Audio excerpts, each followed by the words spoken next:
Welcome everyone to this episode of Salon Confidential, and look who is in my chair today, the divine Isabella Tree. You are an author, you are a rewilder, and I think you make this world a better place. Oh, thank you. Well, You are, lovely to be here. Thank you so much for coming on. How are you today? I'm good. I'm really good. Are you excited to be here? I am so excited. I have what we like. absolutely no That's- idea what we're going to talk about.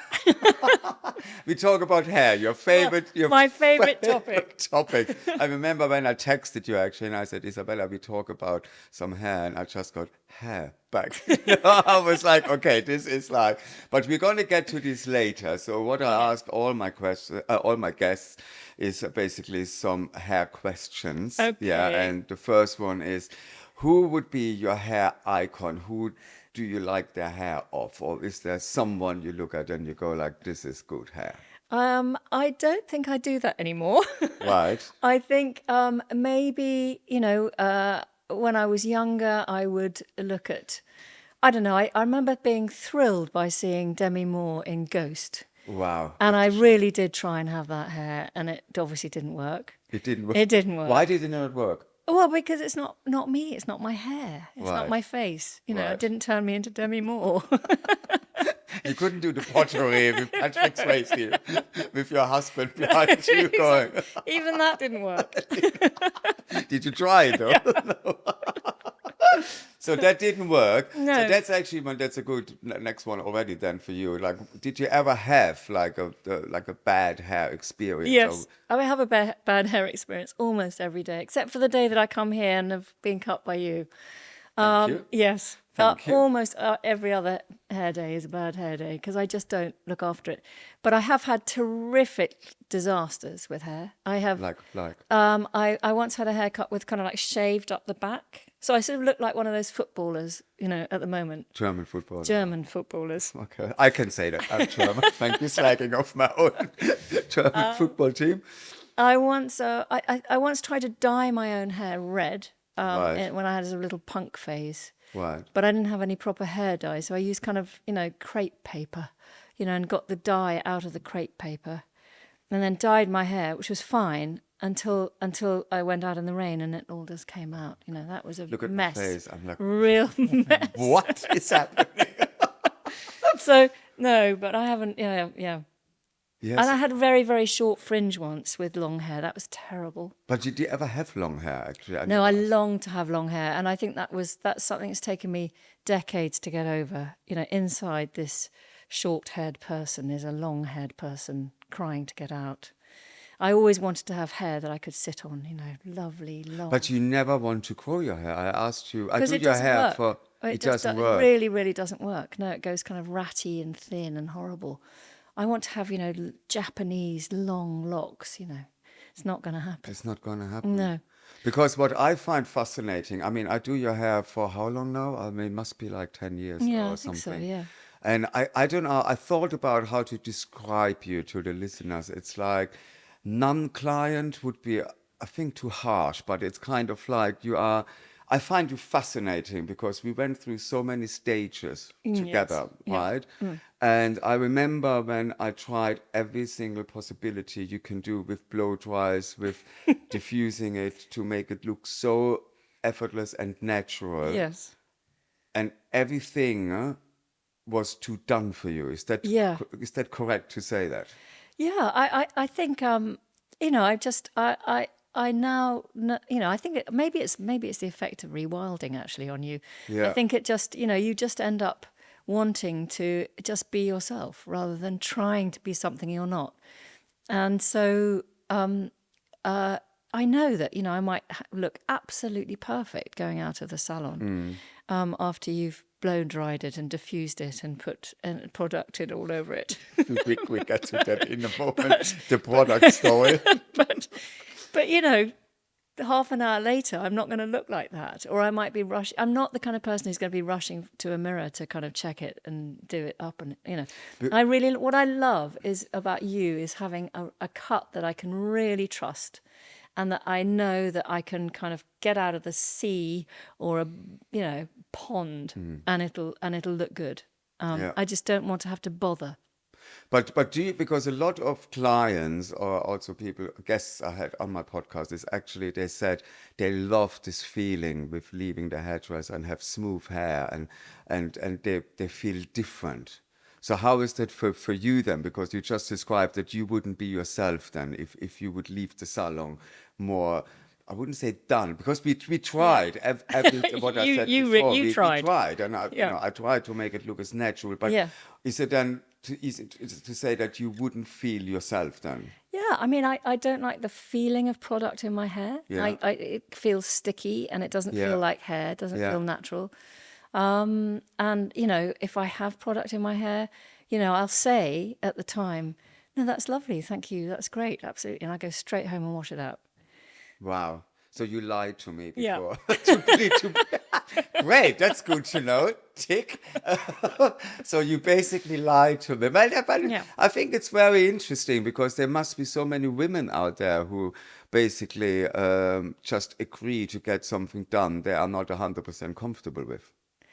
Oh, I think at the time I'm in your world and I think, God, Andreas thinks this is great. Yeah. Yeah, I'm with you. Yeah, So I you really do it want it because to you be want to great. please me. Yeah. And then I leave and then I think, ugh. Great to have that effect. Even my producer Simon is like laughing. Who's a client of mine? He's like, "Oh, that's a really good story. Keep on going with that one." No, but I find it really fascinating the effect hairdressers have on women or on their clients, and I totally agree with you because a lot of times I can see that women don't feel comfortable when they leave the salon basically because they have this image in their head and because maybe then it's too overdone or too finished or too polished or too much product and that's the thing also with the British, I think, that they are maybe sometimes too worried to say something. I think in Germany I had far more difficult clients because they would be more honest about it. They would be like, nah, don't like Yeah. it, don't do that. Yeah. But I think it's a different thing, isn't it? You come into a salon and then you're suddenly not in your everyday life. Yeah. I've come up from the, thorny scrub of Sussex. Yeah. And here I am suddenly in a different world and Yeah. you're thinking, okay, yeah, no, I can do this, Yeah. and then you sort of embrace it. Yeah. And then you go home and you realize, actually, no, that's not me. Unless you're dressing up for something really important. Yeah. It's not, and that's a one-off. But it's now, not what you do now every I day. actually want to explain also to the listeners the way we are going to do it now, and that works for you, Yeah. is that you come in and I cut Yeah. your hair dry. Yeah. So there is no shampoo. Yeah. There is no blow dryer. There is no product. Yeah. And I just cut your hair, and I think that's Yeah. what we realized makes you happy. Yeah, I love it. And that makes me happy, to Yeah. be quite honest, because I'm not one of those hairdressers Yeah. who want to do something just because I think I should do Yeah. it. So I find it very fascinating, and I love that. Yeah, and I love it too. I mean, now I have a cut from you, and I go home, and I don't. That's it. Until the next wash. Whenever it is, 3-4 days later. Sounds perfect Love it. to me. Because that is already then, because you just mentioned you come from Sussex, so let's go Yeah. straight into the rewilding, which I find such an inspiring and fascinating story. Is it, and one more hair thing, right? I need to get out of the way, because you mentioned that you just come from Sussex, all of that. Is it also that because you spend so much time outside and Yeah. you don't walk around with makeup and your hair Yeah. done, all of this, it's more outdoorsy. It must I- be part of it as well, right? I think that's it too, and I think I'm old. I'm getting old now, so I kind of I just don't bother with that kind of thing. And you're outside. It's windy, it's rainy. I've just come out. I mean, it's windy and rainy in London too. But did you ever bother before? Because No, I don't think I ever did. Because it's like, I love this. Like, I'm old now. I don't bother anymore. Did you actually? Or did you bother? And like, No, I don't think I ever I bothered. can't see that. No, I don't think. But No. I mean, I used to wear makeup when I'm in my 20s, and I just don't bother anymore. Right. Mm. So, but let's get into the rewilding. I mean, it's like there is a documentary who came out, or a movie in 2023, which Yeah. I was very lucky enough to get invited to the screening, called Wilding, and which I was completely flabbergasted. Flabbergasted? I can't even say. That's a good word. I like that. Flabbergasted. It's a very good word. Flabbergasted. I don't even know why I say that actually, because I shouldn't come out with big words like that. And I was mesmerized by it, So I really would like to find out how that the listeners really understand what you are doing. How did it all start? Well, it started. Charlie, my husband, inherited an estate, and you've seen it with a kind of Nash-built castle from his grandparents. It's 3,500 acres in Sussex, and we moved in when in our 20s. So this was in the 1980s, and it was already a failing farm. So it was losing money hand over fist, and Charlie thought that was because his grandparents were old and they hadn't kind of renovated, they hadn't moved with the times, they didn't know the new technologies. And for 17 years, he tried to make the farm work, to make it profitable. But we're on really heavy clay. So we sit literally on 350 meters of clay. Wow, and it's impossible to farm. So you can't put heavy machinery onto it. You can't sow spring crops often. It's for 6 months of the year, it's like walking through porridge. In fact, they used to say that the women in Sussex had really long legs because they had to wade through this clay all the time. I like that. That was in a I'll serious. look out for them next time. That was in a serious, I know why your legs are so long. Yeah, because... medical dictionary. And so for 17 years, Charlie tried to make it work, but we were, by 1999, £1.5 million in debt, and it wasn't going to get any better. And so he decided we had to do something to clear our debts and to save the fortunes of the estate, which had been in the family for over 200 years. Oh, wow, okay. And so he was very inspired by what was happening in Europe, in Holland in particular. Right. Rewilding by introducing large free-roaming animals to kind of kickstart nature again, to bring back the kind of disturbance that creates wonderful habitats for wildlife. Yeah. And we thought, wouldn't that be an interesting experiment if we could try and bring life back onto this farm, which has been ploughed and drenched with chemicals for 70 years? Yeah. Could we bring some life back? Yeah. And that's what we started to do in the year 2000. And within about 7 years, we had, this amazing thorny scrub growing up, new habitats everywhere, rewilded wetlands, rewilded river, and some of the rarest species in Britain just finding us of their own, turtle doves, nightingales, purple emperor butterflies. They came out of nowhere, like a miracle. It is, and I think everyone needs to actually watch this documentary or movie, because I didn't know much about it. I mean, I was invited once, and I came, and it's such a big estate. I mean, I could have moved in and nobody would have found me. I actually nearly did. I thought I'd just pop out at Easter and Christmas. Hi, I'm still here, because I got lost in the house. It's fascinating, but it's such a great idea. But then when I also watched the documentary, tell me about the people around. I mean, it wasn't that straightforward. No, and I think to begin with, we got a lot of yours sincerely disgusted letters through the door, and emails and trolling, and it's difficult. I mean, from who? Who would... From neighbours or from people who heard about what we were doing. I think we have in our heads. I mean, and I guess it must be the same in Germany, I think, but in the UK, we definitely have in our heads this picture postcard of what the countryside should look like. Yeah. Really neat, orderly fields with kind of very clipped hedgerows, isolated little pockets of woodland, straight rivers. Yeah. And we think that is normal and beautiful and resilient and profitable. Yeah. And it's none of those things. Yeah. And so changing your aesthetic, I think, is really, really difficult, because people feel very nervous. They may be emotionally attached to how the landscape looks in some way, and have grown up with it and feel, affectionate towards it. And suddenly you're turning this neat, patchwork landscape into brambles and hawthorn and dog rose and chaos and seeming chaos, with these animals just wandering everywhere. Was it chaos for you? Did you, how many, it must be quite overwhelming. Was there any point at one point when you said to Charlie, I can't do this anymore. This No. is too much. It No. was absolutely the opposite. It was the most liberating thing ever. Letting go was just amazing, was letting go of that control.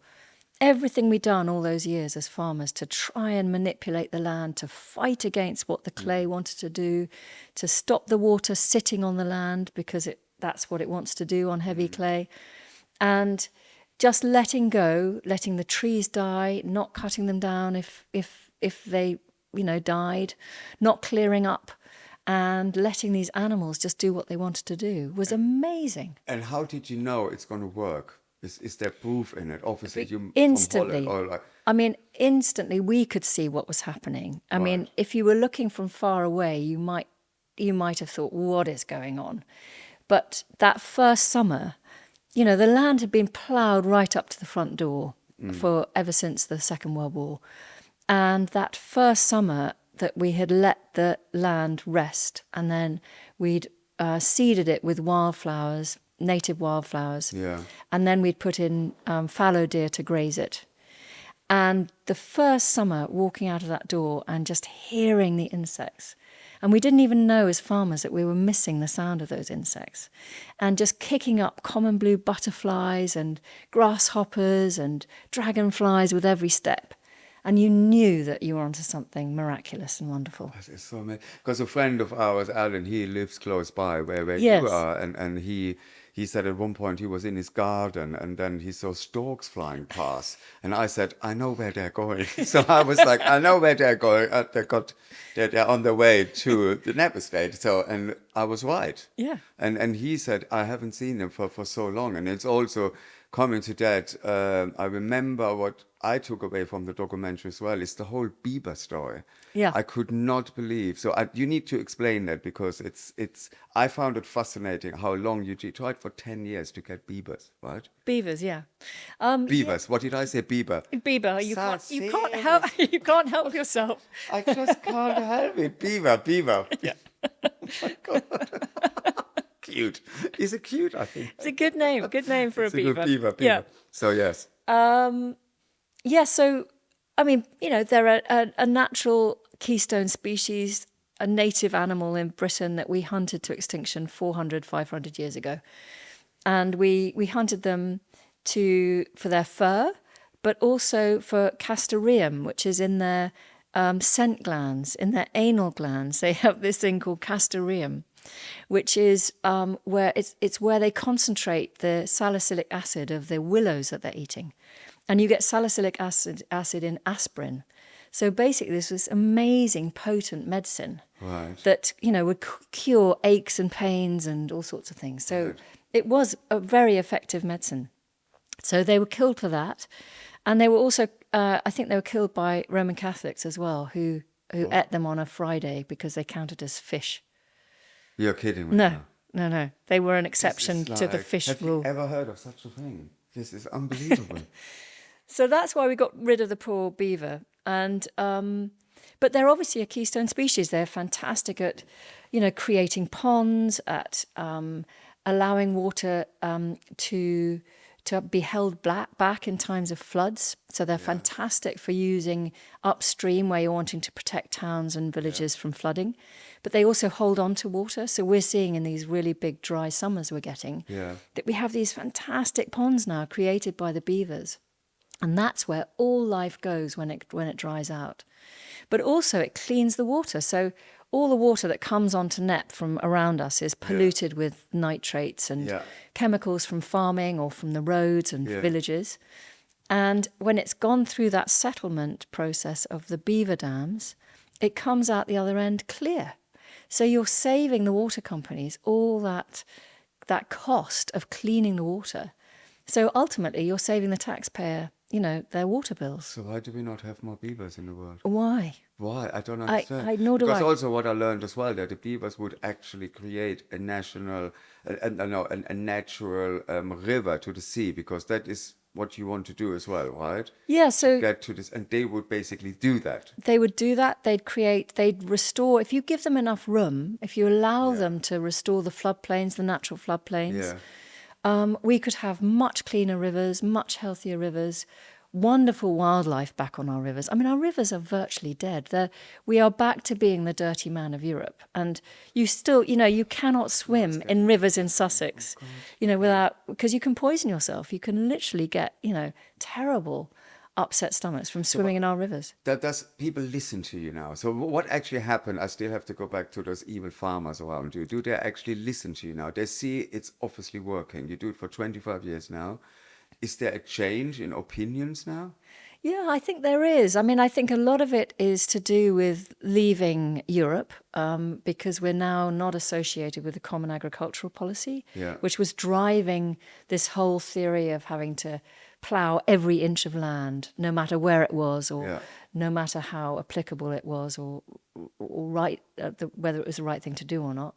And that's helped change farmers' minds. But I think certainly around us, there are some who will never change their minds. They are absolutely stuck in their ways. And why do you think that is?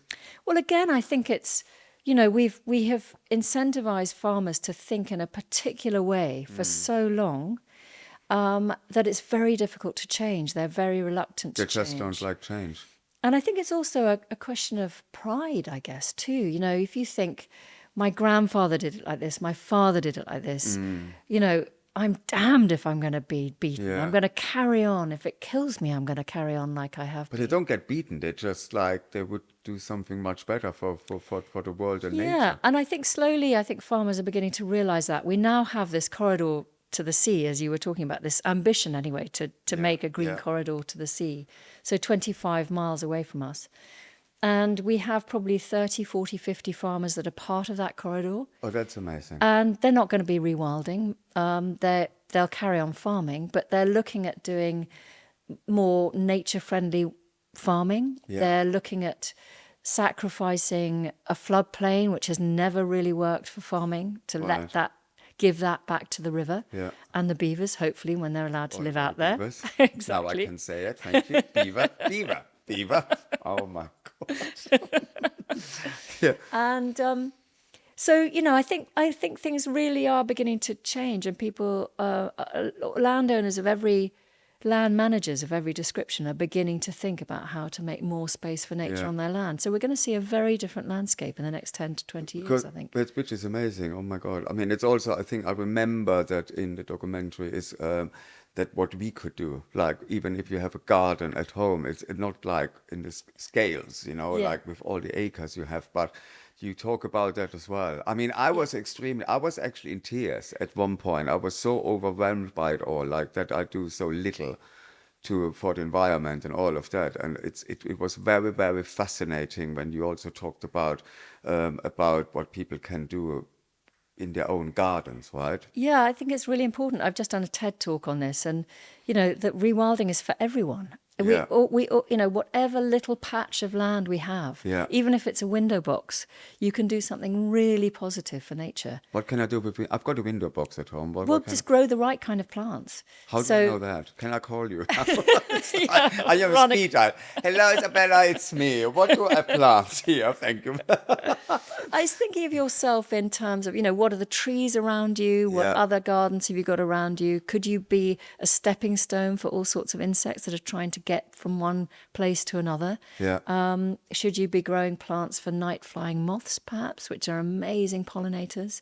We've got all these amazing ideas. We're doing a gardens conference in Manchester in January, where for 2 days, where we're going to be talking about how we as gardeners can do something different. There's 3 times more land in private gardens than there is under national parks in Britain. Wow. So if everyone who's gardening changed their ways and stopped using pesticides and herbicides, and that's the poison. It's the poisons, and it's even the kind of the flea treatments you're putting on your dog.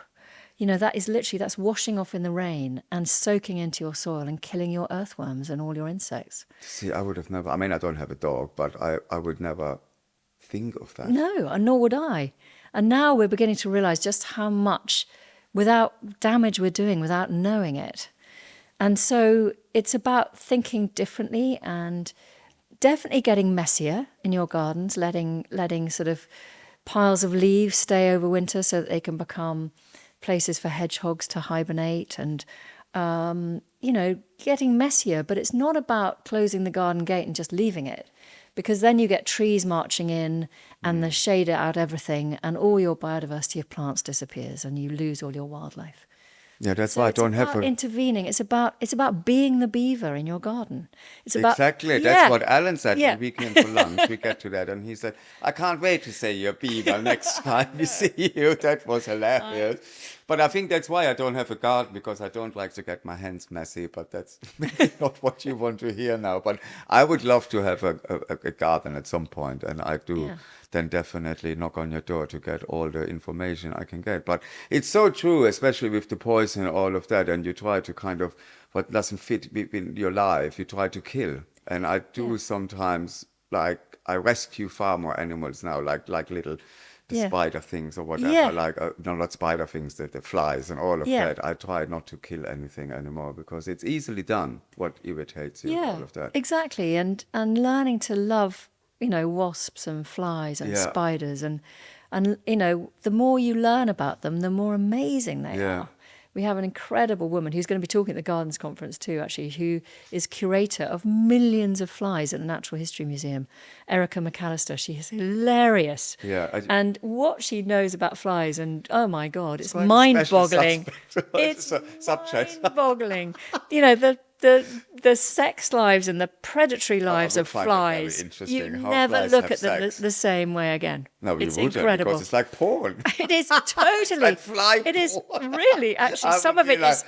"You dirty bastard, I see what you're up to outside my window. Stop it." Once you've seen that, you just can't think of them different, in the same way again. That is unbelievable. I mean, there is a world out there. But how do you... So you said earlier on that you never got deflated. You always stayed positive about it, and you always believed in it, which I find... Well, it was just because such amazing things were happening. 5 years into the project, we were hearing nightingales, which are disappearing from Britain. Unbelievable. And kind of opening your window and just hearing these beautiful birds. But we did have one person in the village who would ring us the whole time and say, "There's this bloody bird outside my window." Then we said, okay. "That's a nightingale." So some people don't really want But also, know, they're a not noisy used to it. countryside. I guess noisy countryside. That's Yeah. like, yeah. Oh, You bird are song in the is so countryside. noisy. Yeah, but I mean, it's also so new for people. I think it's just something very, very different. But I found it fascinating again, when I watched the documentary about what people threw at you and all of that, that you still are so motivated and so in love with the whole project. And obviously it seems to work now, and it's all of that. Which is... I mean, it feels wonderful, just leaving the front door and just seeing and hearing all this life. I mean, I've just seen a white-tailed eagle flying down over the lake this morning. Incredible. Yeah, incredible. And now it's working, as you say. I mean, when we were farming, we were losing money most years, and we were employing, I think, 23 people. Yeah. And now we employ over 100. And we have all these new businesses that are really working for us, ecotourism and the restaurant that you came to. Yes. And the shop. And we have a butchery business so that we sell our free roaming meat online. So you get it delivered to your door in wonderful sheep's wool insulation. So you can order it, and then, but do they deliver to London? Or Yeah. Everywhere in the UK, mainland UK. Yeah. Why did I didn't know that. Oh. Did I know that? No, I didn't know that. Do you cook? No, maybe that's why I didn't know that. So, but I like the delivery. Honestly, it's like Fantastic the Deliveroo. I can charcuterie. actually, like that, and also because you obviously you have that restaurant. I've been lucky enough to come to, and I can highly recommend it. Wild in Kitchen. Yes. Which is set up by your son. By Ned. How did that happen? Well, I mean, I think COVID kind of got him stuck in the Knepp rut, but which was very lucky for us. I mean, he was about to go on his gap year after university. He'd just been to a cookery school, Ballymaloe in Ireland, and he had to leave 2 days early because of lockdown. So there we had this, 20-something young man who just spent 3 months learning how to cook, and that's all he wanted to do. So for lockdown, we just had, brioche for breakfast, stuffed ox heart for lunch. I should have stayed in your house. I knew I should have moved in. I could have just popped up for all It was lunch, dinner, unbelievable. breakfast. And then we had some friends, Geetie and Guy Singh Watson, who run an amazing outfit in Devon. organic farming and wonderful restaurant called the Bull Inn in Totnes. And they came to stay in that first release of lockdown. Yeah. And we had tens of thousands of people visiting Knepp. Do you remember when there was nothing else you could do Yeah. except just visit the countryside or the park? I mean, Yeah. gyms weren't open, nothing, no shops, nothing was open. Yeah. And our storks had just bred for the first year ever. And we had tens of thousands of people visiting. And do they have to? Is it like you take an entry fee then? To No. So it's completely. I mean, it's we have about 30 kilometres of public footpaths, so people can come whenever they like. But we had nowhere for them to park. We had no loos. We had no. Ned started a little stork cafe in a trailer. Wow. That's all we had to feed people. And Geeti Singh Watson said, who runs organic pubs, as that's her profession, said you've got to start a restaurant here. Yeah. It's closing the circle. You can sell your free roaming meat. You could start a market garden, which we have, and you have organic veg. You can just walk it. I've been to and the a shop. I bought and some, so I bought some good. cows. I bought. And so it really works. And now people can see what rewilding is all about. They can go for a long walk, go to the restaurant, and then eat, this sustainable, ethical, delicious food. And It's delicious. And it does work. I mean, people, I think it. It's like the circle is closed with all of that in a way. Yeah. But also I remember because you talked about when I was with you having lunch there, you talked about that the cutlery is recycled plastic. Yeah. All the chairs and the furniture is all from your estate. Yeah, so that the furniture is made from ash dieback, from all the trees that are, dying of the ash disease. But so they now have a life after death as our kind of chairs and tables in the restaurant. Which I love the whole story about it, because you wouldn't really think of that. You go to restaurants and all of that, but I think I was just fascinated by it when you told me the whole story, how it all happened, and then you eat with that cutlery, which was actually beautiful. And I asked you, where can I buy it? Because I loved it. And then when there's a story which I find incredible. Yeah. And the chairs are made out of the hides of our longhorn cattle that have been roaming. And so, we've kept the leather, instead of polishing it and making it perfect, a bit like my hair, you leave it with the kind of little faults and chinks and the scarring that shows that it's lived an amazing life. Yeah. So this cow has an autobiography. It's actually lived a life. Yeah.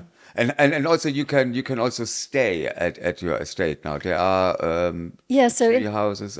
So in the season we've just closed literally yesterday, but from Easter to the end of October we have glamping, so really comfortable, because I'm not a great camper, and it's comfortable enough for me. You stayed yourself in? I have, yeah. Right. So really, is it with heating and room service and all of that? No. We don't quite go as far as room service, but we've got wonderful wood-burning stoves. You have to light your own fire, though. Okay. And I can do that. Can you? Sebastian yeah, can. Sebastian could do that. But really good mattresses, all natural sort of down feather pillows and duvets, and really comfortable. Tree houses and shepherd's huts and yurts. And then people can bring their own, you won't be doing that, their own tents. Well, I know you. I would obviously come. Knock, knock. I would sit in the kitchen in the morning for breakfast, or get your son to cook me something. Yeah. And then we have a couple of cabins that you can stay in all year round. And that's lovely too. Again, it's, seeing people, walking, kind of looking like they're in a trance. It's amazing. You do tours as well, right? So there are tours and safaris. So you can come next year. You must come on a nightingale. We always say 100%. Yeah, nightingale safari. So you have a delicious dinner.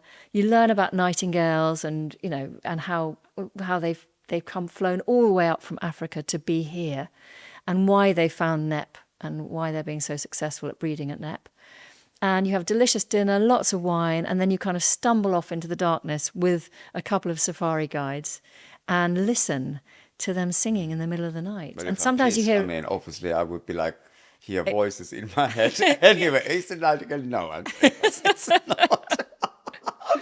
But that's, I mean, it's all magical. It really is magical. It sounds incredible. And obviously that must be then like, because you were saying in the beginning about you were in debt with all this money and all of that. So is that then, well, what is the income come from now? Is it the restaurant? Is it the staying and all of that? Because it's a big house and so much land.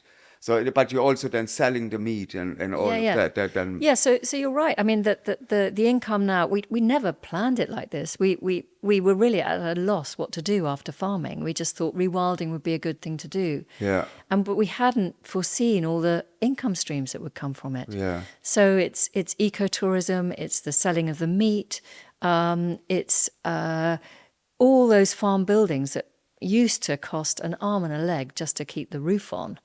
And now we are converting them into office space because people love working, in an office where you can look out and see a pig outside your window rather than, sit in a traffic jam getting into Horsham. Yeah. And so all those buildings are now bringing in an income. And the people who rent those buildings from us employ 200 people.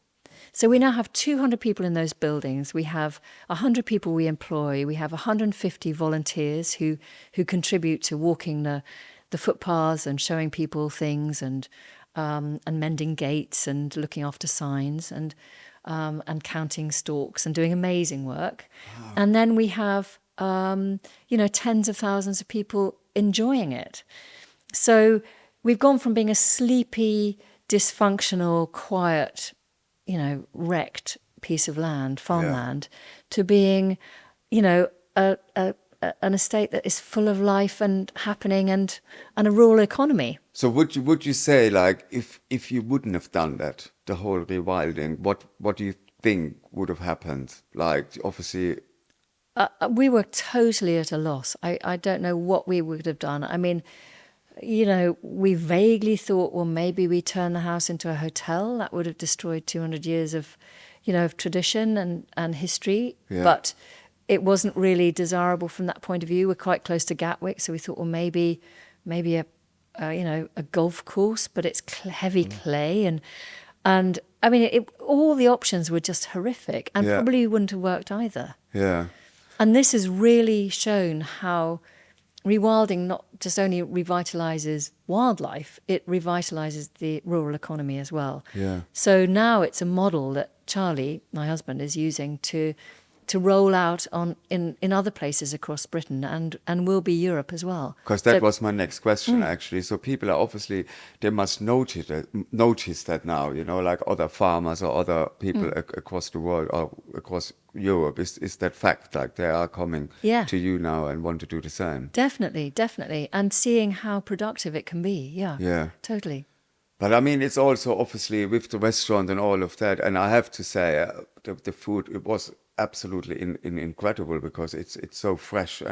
But I just love the whole story, what comes with it, Yeah. And I think, again, with the documentary, what I got out of it was like, I walked away from it and I thought, there is so much more everyone can do. And the way you do, the way you explain it and all of that, it's just so fascinating, the way you can change or help the environment, what we can all do, And I think also, I mean, we just open our newspapers and the feeds on our phone, and it's all so depressing. And you think, how can I, a single individual, do anything?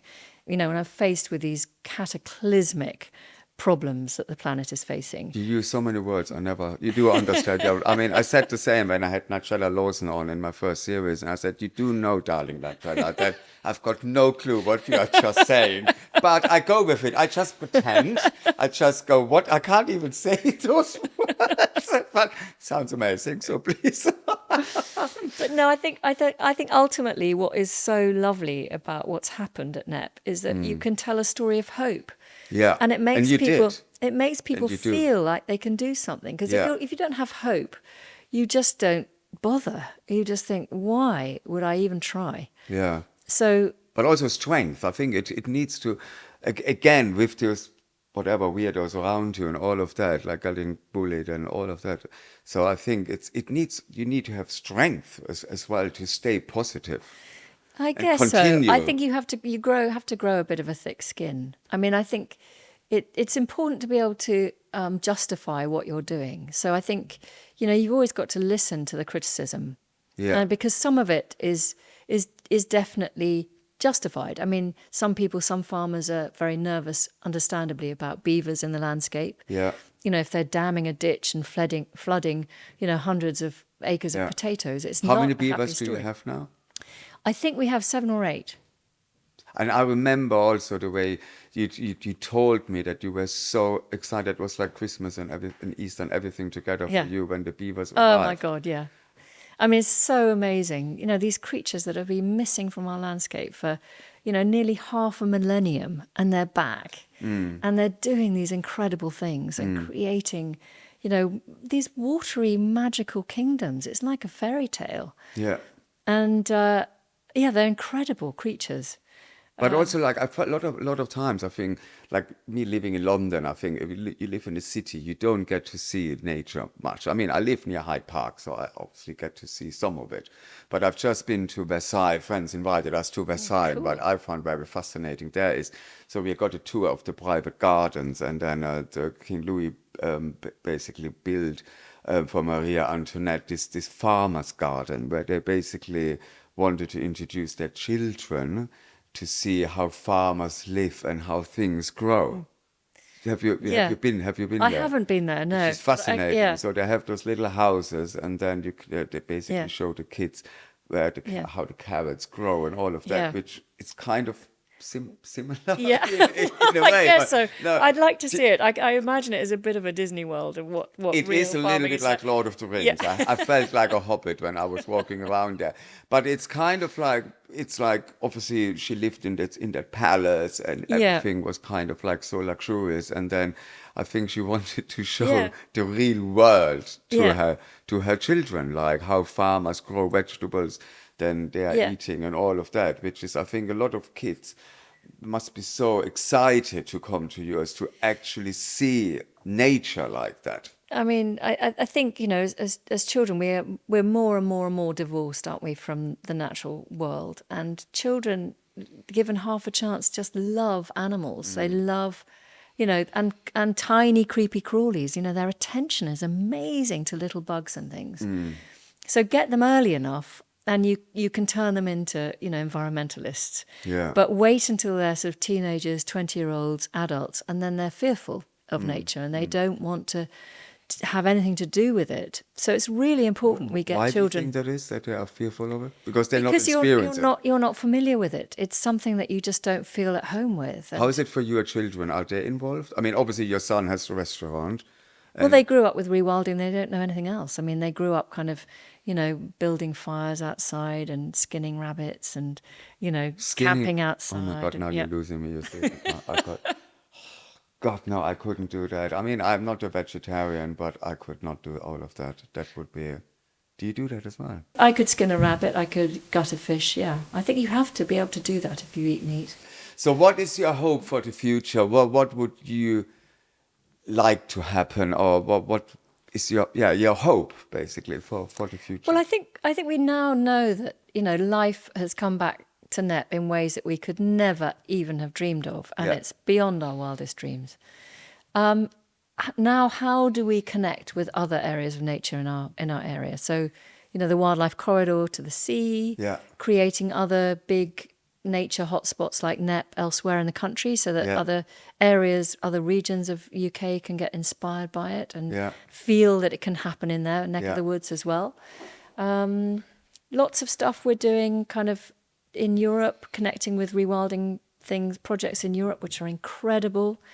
And I'm just finishing a book about the reintroduction of the stork. So the story of reintroducing storks to Knepp, to the UK after 600 years. 600 So there were no storks for 600 years? Yeah, pretty much. They've tried to come Where here. were they? But they've been... Where are the storks? They're all in Europe. I mean, they're all over Europe. Loads in Germany. But they didn't come to England? Well, they would have been here, we think, about 600 years ago. The last record we have is of a pair nesting on St Giles Cathedral in Edinburgh in 1416, the year after the Battle of Agincourt. Okay. And they haven't been able to come back since because we probably ate them. And they're a colonial bird, so they live in these colonies for security in numbers, to protect their young from ravens, red kites, you name it, wanting to eat their chicks. And every year we get probably 40 birds coming over from the Netherlands, France, Germany, looking at a colony to find in Britain. And because they haven't found one, they just sugar off back to Europe again. So what we've done at Knepp Brexit as well. is back to Europe. exactly. We are not liking turning up their beaks. Exactly. But we've established a kind of like artificial colony at Knepp using birds from Poland that were given to us by Warsaw Zoo that have been injured in accidents like hit power lines, and they might have amputated wings or, a broken leg. Otherwise they're kind of fine. They're breeding at Knepp, and they're creating this kind of nucleus that attracts all these wild birds from Europe, and that we also contribute more chicks every year that are bred for us at Cotswold Wildlife Park. And so Knepp has now become a hub, the first colony of white storks in Britain for hundreds and hundreds of years. And so this book really is about the lovely, hopeful story of storks and how engaging they are. And people just fall in love with them. And they're incredible, charismatic birds. Right. But also, come on, we've got all these animals that we're missing from our landscape. Let's get them back. Yes. Let's get those beavers. Bring them back from And what Europe. exactly? And what about the lynx? We should have our first apex predator back in Britain. Yeah. It would eat all the roe deer. We've got tons of roe deer, thousands and thousands, more than we've ever had for more than 1,000 years in Britain, causing huge amounts of damage to crops and ancient woodlands and gardens. Yeah. And lynx would control them. So what is your final advice actually to the people out there who are going to listen to this? What can everybody do to make this world a better place? Well, I think come to Knepp and experience it, feel it, because I think you can read about it, you can see a film, but until you actually are walking out in the rewilding project and you feel it in your heart, you can hear the bird song and you can just feel life around you. That's what changes you, I think. Yeah. And then, Charlie and I wrote a book, the Book of Wilding, How to Rewild Big and Small. So it tells you what to do in a garden, in a city, in a river catchment, in a window box. And watch the flies having sex and all of that. Yes, absolutely. Yeah, get into that. No, but this is, I think, and again, I can't say it often enough, is also with the documentary, like everyone needs to, I told so many people about it, because I remember I left the cinema, the screening, and it did something to me. I was very touched by it all, and also hearing you talk and your husband and all of that, the way it all happened. So I think hopefully a lot of people will listen to this episode now and be just inspired by it and come to Knepp to taste the delicious food at the Wilding Kitchen, which is actually really divine, and see what everyone can do with it. So I can't thank you enough, Isabella, to be on this episode, because I think we all learned a lot, and I find it's extremely inspiring. For all of us. Well, thank you. It's always lovely to chat to you. But that's very true. And I forgive you that I can't put product in your hair, that I can't blow dry your hair, that I just basically cut your hair. But at the end of the day, you know what? That's what it's all about. That you leave the salon very happy. I've rewilded my hair. What can I say? You know what? This is the perfect end. Rewilding the hair. This is just the perfect end now. Thank you so much. Thank you for coming. Thank you.